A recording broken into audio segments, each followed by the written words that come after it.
오늘 채널 24K와 함께 책을 읽어나가시는 시간 What is History 제 11번째 강좌입니다.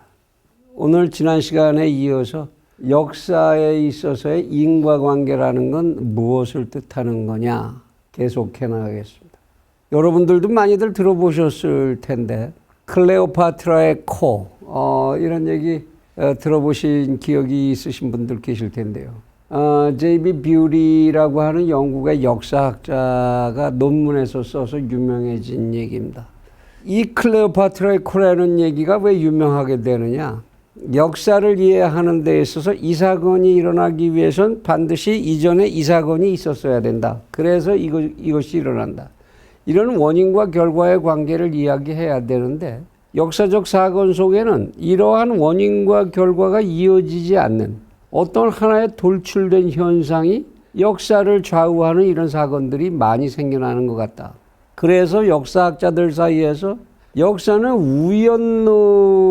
우연하게 전개되는 경향이 더 강한 거야 라는 사람들과 그렇지 않아 원인과 결과에 의한 필연적인 관계에 의해서 역사는 진행되지. 이 두 개의 대립된 시각은 아주 오래된 논쟁입니다.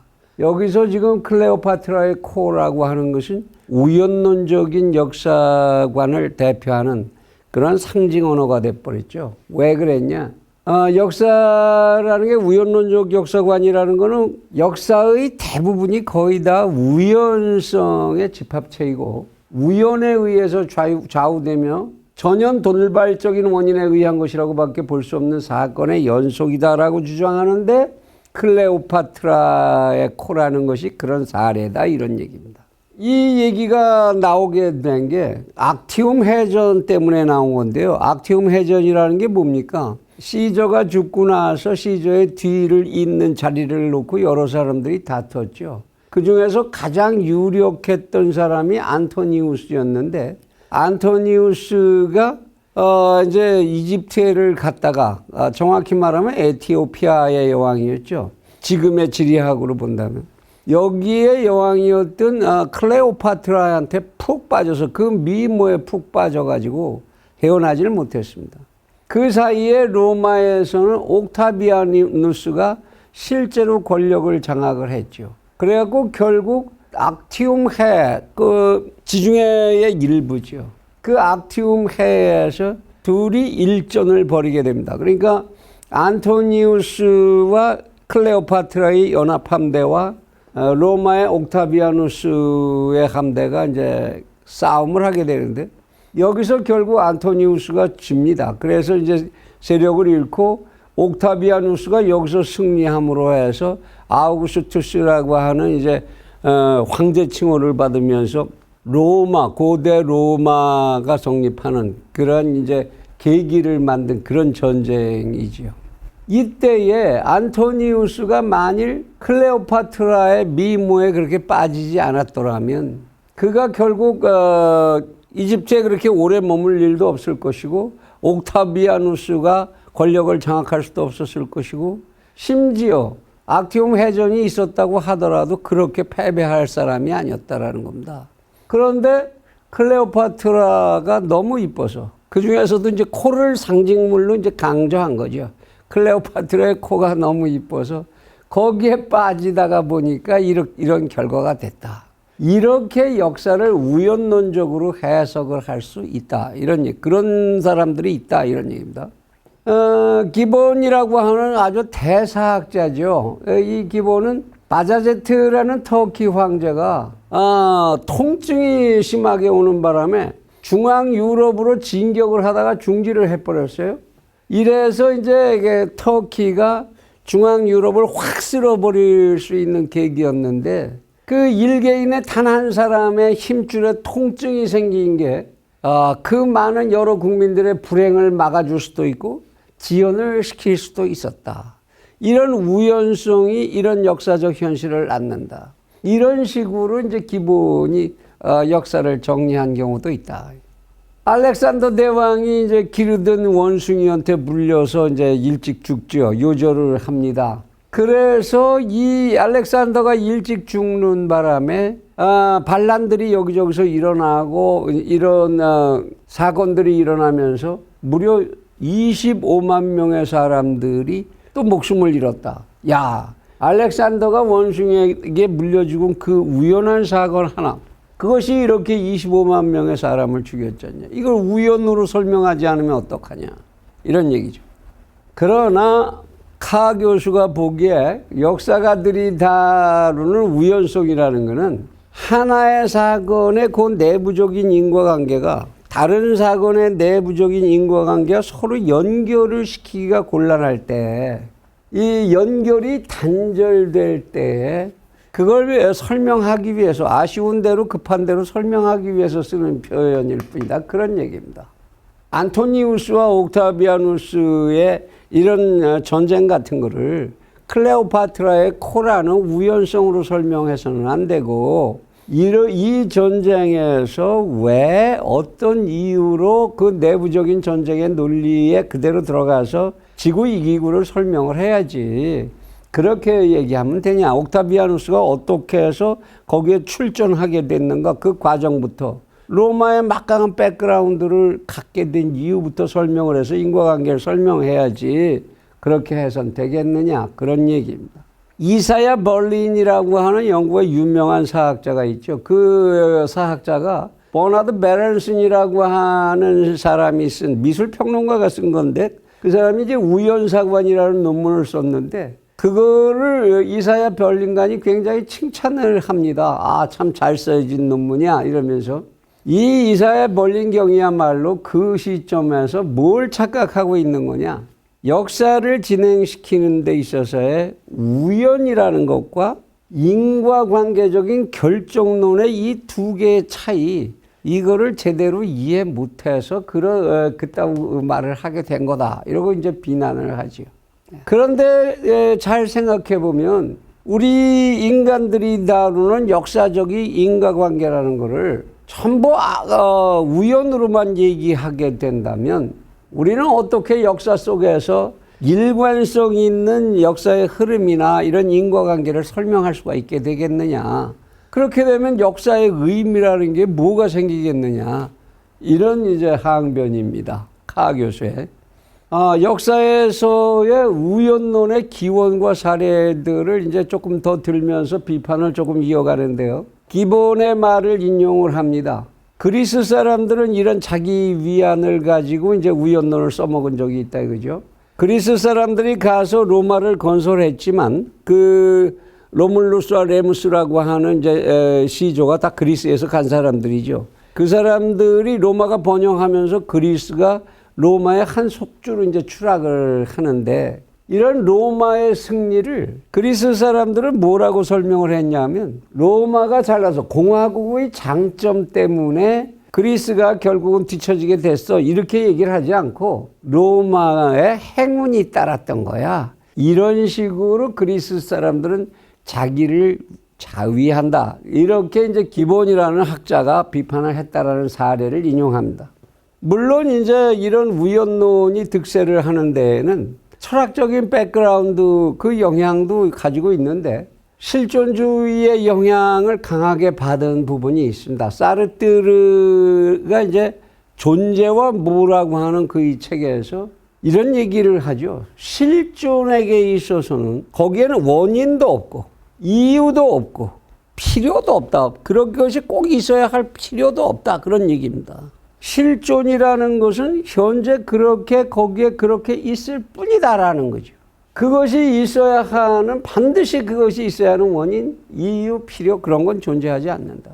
묘리는 이제 이런 얘기도 합니다. 역사에서의 다윈이즘이라고 하는 책에서 우연이라고 하는 것은 사회의 진화를 하는데 여러 사건을 결정짓는 중요한 요인을 이루게 된다. 우연이라는 요소가 튀어들어오면서 사회가 그런 어떤 형태로 진행되는데 아주 큰 역할을 한다, 그런 얘기입니다.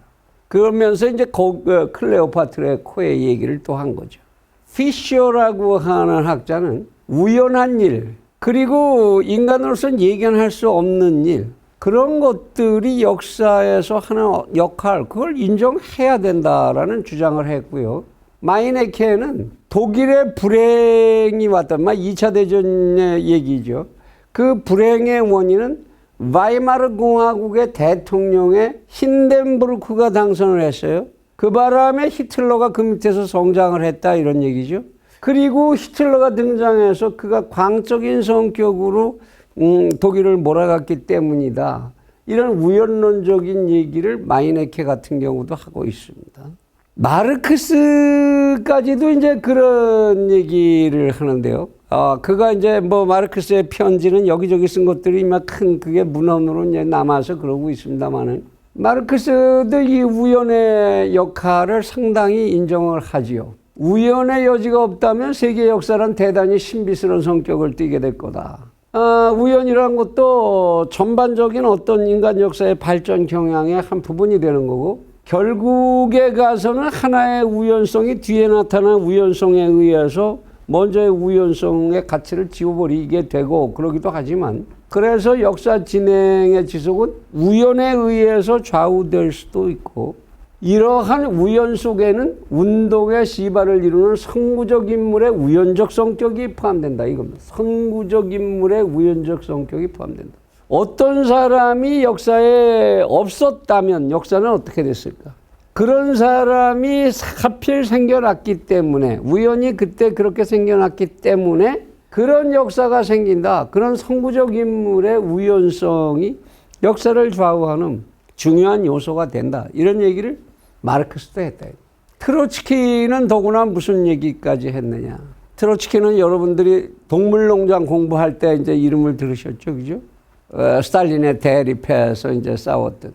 역사의 전 과정이란 역사 법칙이 우연을 통해서 굴절을 하는 거다. 우연이라는 게 등장하면서 법칙적으로 흘러가는 것 같던 것이 확 이제 바뀔 수도 있다라는 거죠. 이것을 생물학적 용어를 빌려서 이제 설명하기로 한다면 역사 법칙은 우연이라고 하는 자연도태 현상, 이것을 통해서 실현된다고도 말할 수가 있다. 근데 요새 생물학에서 진화론의 논란 속에서 나오는 얘기는 뭐죠? 돌연변이라는 거죠. 돌연변이. 생물학에서는 돌연변이라고 얘기합니다. 생물들이 살아가면서 생존기간 동안에 획득한 DNA는 그거는 유전이 되질 않고 돌연변이에 의해서 진화는 사실상 실현이 됐다. 이런 얘기들, 그 우연에 관한 얘기입니다. 그런데 이런 우연론에 대해서 이제 반론도 당연히 존재합니다. 이 몽테스큐는 뭐라고 얘기를 했냐? 만일 어떤 전쟁이 있었는데 그 전쟁 하나 때문에 그 국가가 멸망했다. 이렇게 역사를 우연론적으로 해석을 한다면 그건 잘못이다.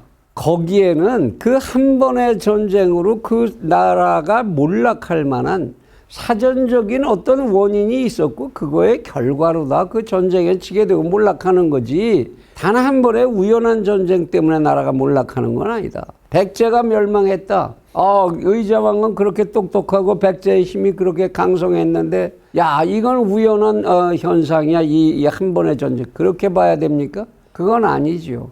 백제가 멸망하는 전쟁을 하게 되는 데는 일반적인 어떤 원인이 있었던 것이다. 이런 얘기입니다. 그래서 카 교수는 자신은 이렇게 생각한다. 우연의 역할이 강조되는 걸 가만히 보면 이건 우연한 일이야 라고 계속들 얘기하는 그 내용을 들여다보면 그건 한 집단이나 국민이 융성할 때가 아니라 퇴락 과정을 거듭할 때 그러니까 말하자면 일종의 자기 변명 같은 것이다. 시험 잘 못 본 이제 열등생이 자기 변명하기 위해서 하는 얘기, 그 예를 들었는데요. 시험의 결과는 결국 제비뽑기 하는 거와 같은 거야. 이렇게 내가 실력이 없어서 시험 못 봤어. 이런 얘기를 하지 않고 그런 자기 변명하는 거와 같다. 역사 속에서. 그런 얘기입니다.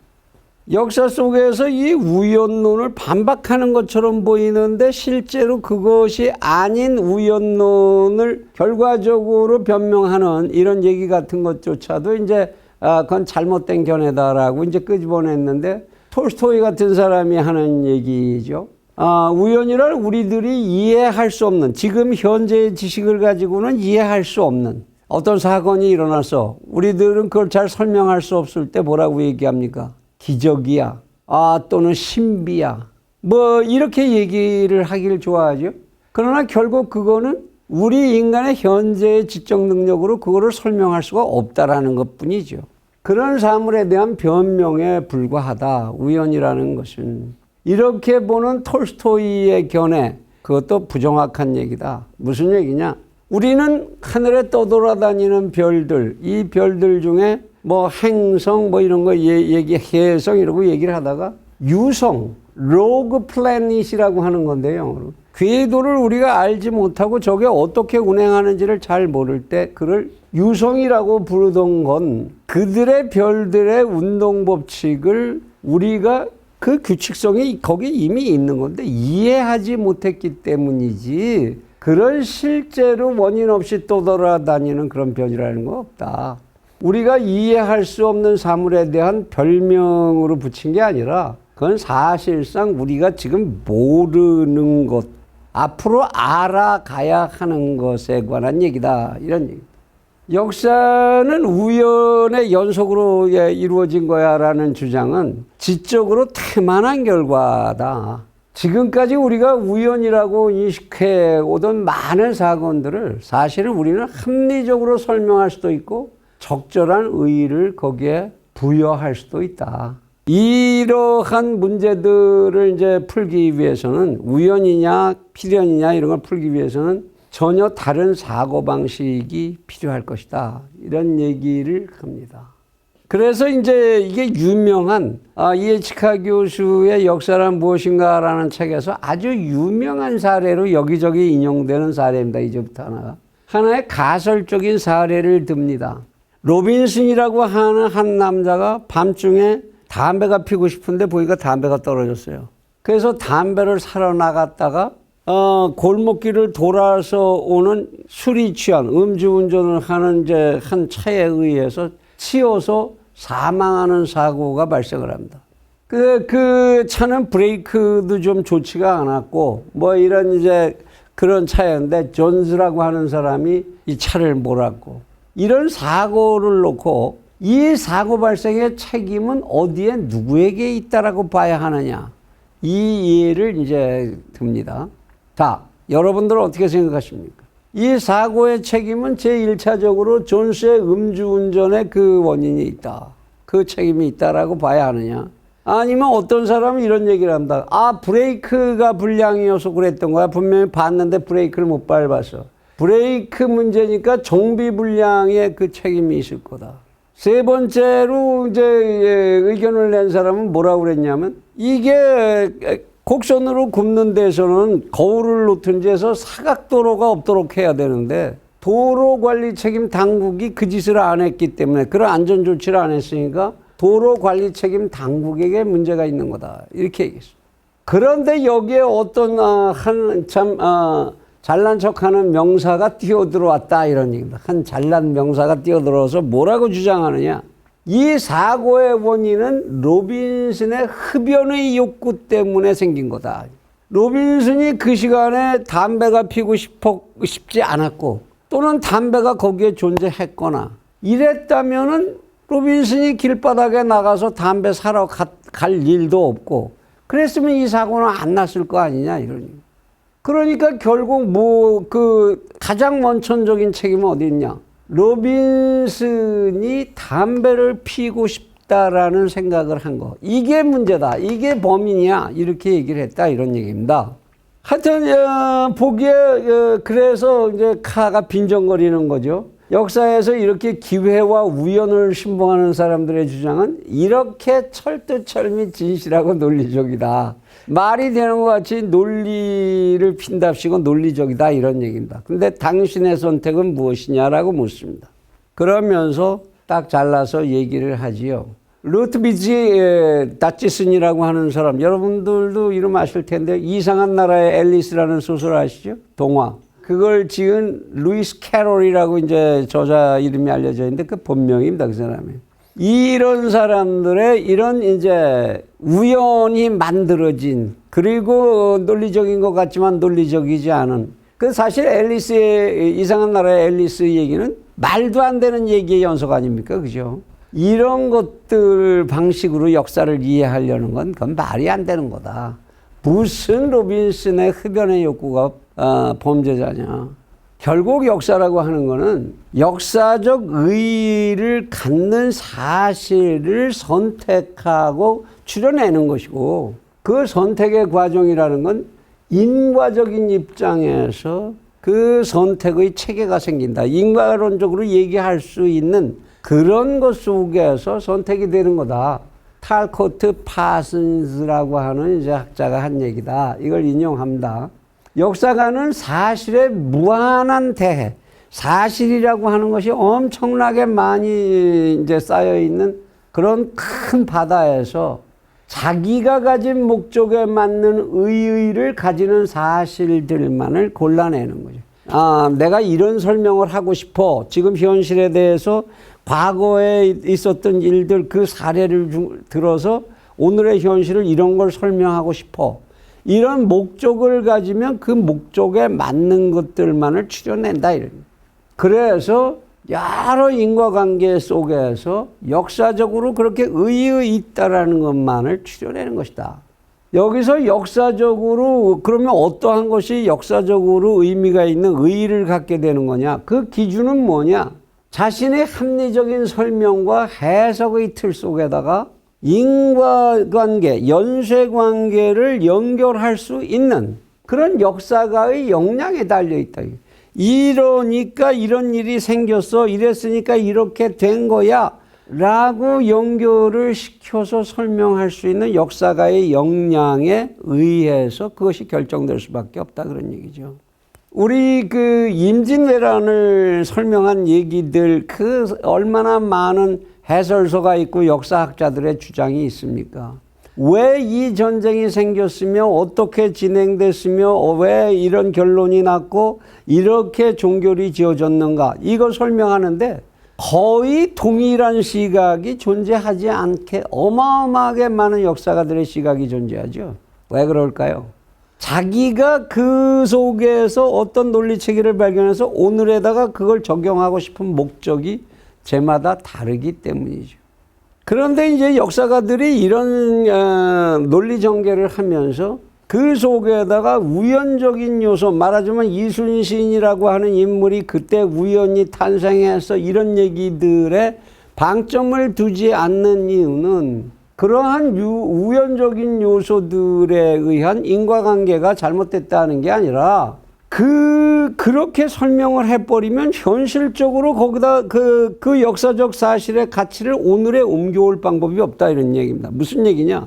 그러면 그런 똑같은 전쟁이 오늘 일어났다고 하면 그 과거의 전쟁이 이순신이라고 하는 인물이 있었기 때문에 그렇게 전개됐다라고만 설명해버리면 오늘은 이순신이 없잖아요. 그러면 이순신이 없는 오늘 속에다가 그 역사적 사실에 어떤 교훈을 옮겨올 수가 있겠습니까? 이순신이 없는데. 이런 얘기죠. 이런 역사가의 선택과 관련해서 이제 명구가, 이건 이에이치카 교수가 자신의 논리의 기초를 이루는, 기초로서 사용하는 그러한 아주 중요한 경구인데요. 헤겔이 법률 철학에서 합리적인 것은 현실적이고 현실적인 것은 합리적이다. 이런 얘기를 하는데 오늘 우리가 여기 있게 된 것, 이거 현실이죠. 이거는 과거에 어떤 원인이 있었기 때문에 여기 왔고 그 과정은 그래서 그냥 논리적이다. 오늘 내가 여기 있게 된 거는 논리적인 결과다라고. 이렇게 이제 얘기를 하는데 이건 이제 필연론적, 결정론적인 얘기의 대표적인 언어죠. 그런데 사실 이러한 이제 역사를 결정론적, 필연론적으로 보는 이런 시각은 오늘에 와서 또 많은 도전을 받고 있습니다. 특히 양자물리학이라고 하는 이 불확정성 원리를 기본으로 하는 이 논리 체계 속에서 신은 주사위 놀이를 하느냐 안 하느냐. 아인슈타인은 헤겔과 비슷하게 생각한 사람이고 카 교수와 비슷하게 생각한 사람이죠. 모든 것은 원인과 결과가 있고 인간은 그것에 의해서 모든 걸 설명할 수 있어야 돼. 과학적 논리체계라는 것에 뛰어넘는다거나 벼랑아 밑도 끝도 없이 튀어나오는 이런 인자 같은 것은 인정되지 않아. 그래서 아인슈타인은 신은 주사위 놀이를 하지 않아라고 얘기했죠. 그런데 하이젠베르그 같은 사람들은 신은 주사위 놀이를 한다라고 이제 주장합니다. 무슨 얘기죠? 우연성에 의해서 숫자가 나오는 거 아닙니까? 그렇죠? 우주에는 이와 같이 인간이 설명할 수 없고 필연적으로 등장하지도 않는 우연성이 존재한다라는 거. 그런 얘기가 존재하고 있다는 거. 이걸 좀 잘 유념해 두셔야 할 것 같습니다. 그래 이제 칸은 로빈슨의 죽음에 앞에 이제 그 담배 사러 갔다 죽은 사나이에 대한 재해석을 합니다. 왜 우리는 이런 네 가지의 그들의 주장 속에서 어떤 원인은 합리적이고 어떤 원인은 합리적이 아니다라고 생각하는가? 우리는 왜 그렇게 생각하는가? 인간이 어떤 사고를 하면 그 사고를 왜 하는지 목적이 분명해야 된다. 목적이 있어야 사고로서 가치가 있다 이런 얘기입니다. 당연히 그 목적과 부합하는 사고는 합리적인 사고가 되는 거고 그 목적과 부합하지 않는 사고는 비합리적이라고 할 수밖에 없을 건데 금연을 통해서 교통사망률을 낮춘다는 사고는 목표, 여기서 누가 사고 책임자냐, 사고의 원인자냐 이거를 결정하는 그 가치관에 있어서 그것이 이렇게 해서 그럼 금연에 전부 이거를 로빈슨처럼 죽지 않으려면 금연에 이렇게 얘기하는 그런 목적에 정합하겠느냐는 거죠. 그런 목적과 맞을 수가 없다. 이건 비합리성을 가진 그래서 난센스라고 밖에는 볼 수가 없는 거 아니냐. 야, 너 담배 피려고 자꾸 그러면 로빈슨처럼 언젠가 죽어. 이렇게 하면 그게 금연의 효과를 낼 수 있겠느냐. 그래서 그게 교통사고를 줄이는 결과를 가져올 수 있겠느냐는 겁니다. 목적에 서로 맞을 수가 없고 목적을 가진 사고가 아니다라는 거죠. 그렇게 판단하는 건.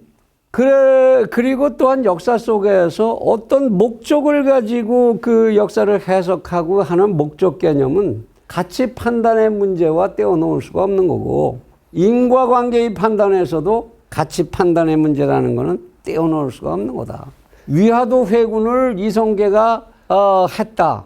그것의 역사적인 가치를 설명하려면 역사를 해석하는 어떤 목적을 가질 때 그 가치 체계가 유용한 거고 인과관계를 설명하게 될 수 있는 거 아니냐라는 겁니다.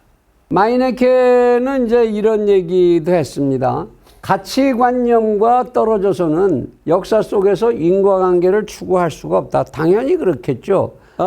이럴 땐 이렇게 하는 게 옳아. 이런 가치 체계가 없이 어떻게 역사 속에서 인과관계를 설명하고 할 수가 있겠느냐. 인과관계를 추구하는 배후에는 직간접적으로 항상 가치에 대한 추구가 뒤따르게 돼 있다라는 겁니다.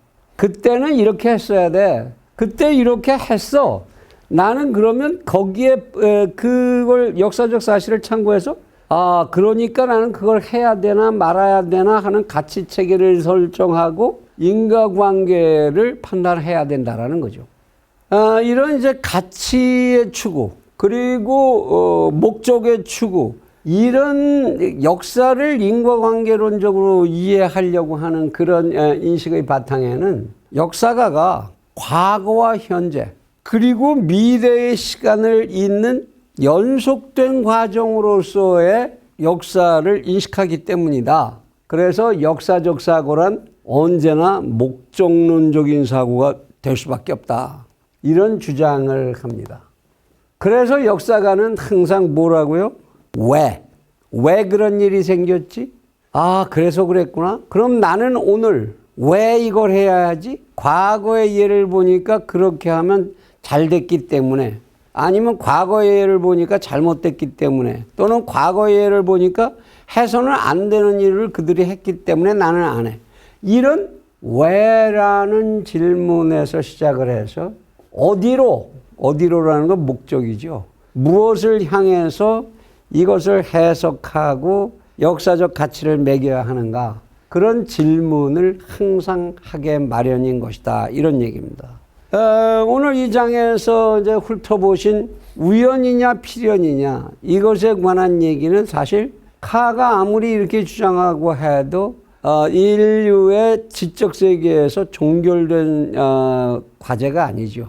자연과학 쪽에서도 그렇고 인문과학 각종 영역에서 과연 모든 현상은 우연적인 것인가 필연적인 것인가, 종교적 가치관하고도 연관돼서 계속 진행되는 진행형 질문입니다. 많은 생각들을 해 주시기 바랍니다. 그러면 다음 시간에 뵙겠습니다.